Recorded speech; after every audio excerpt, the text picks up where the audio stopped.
Voilà, je me présente rapidement, donc je suis Alban Rojas. Je suis dans le service recherche et développement de Shark depuis une vingtaine d'années. Voilà, aujourd'hui on est avec une version 2 déjà de notre prototype. Et donc Johan va rouler pour la première fois avec ce proto. Donc on n'est pas à des vitesses qui sont celles du MotoGP, mais c'est déjà intéressant pour nous.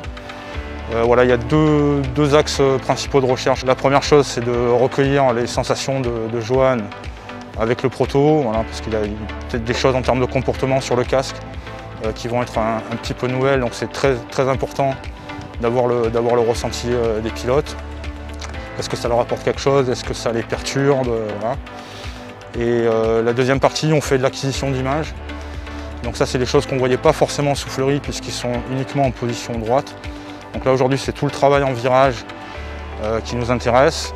Et on va faire des acquisitions vidéo, donc on a placé des GoPro sur la moto, et notamment à l'arrière, voilà, pour voir, selon la mobilité de Johan, comment évolue ce nouveau système. Alors aujourd'hui, oui. Alors c'est vrai qu'il y avait eu des optimisations aéro qui avaient vraiment été faites pour les très grandes vitesses qu'on peut atteindre en MotoGP. Mais au final, au début, ça devait être que pour le MotoGP, puis c'est descendu sur la Moto 2, sur la Moto 3. Les pilotes étaient en demande et voyaient aussi le gain de performance. Donc aujourd'hui, le Racer Pro GP, qui est notre modèle haut de gamme pour la compétition, c'est le même produit qui est utilisé dans toutes les catégories de vitesse. Donc aussi en endurance, et ce qui avait été gagné en MotoGP a servi aussi aux pilotes d'endurance.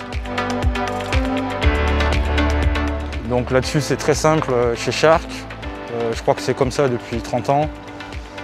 Tous les pilotes, tous les casques qui étaient utilisés par les pilotes en compétition, on vend strictement les réplicas. Donc ce qui est vendu sur le marché, il n'y a pas de triche là-dessus, sont strictement les mêmes produits, les mêmes constitutions de matériaux, de configuration que ce qu'utilisent les pilotes. Voilà, donc aujourd'hui, pour nous, ces produits-là, on développe en priorité pour le racing et pour les exigences. C'est vraiment un outil de travail pour la compétition.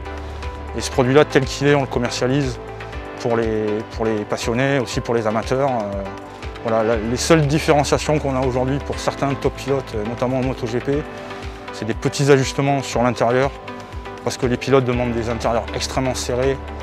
Vous savez, Johan a passé plus de 360 km/h cette année.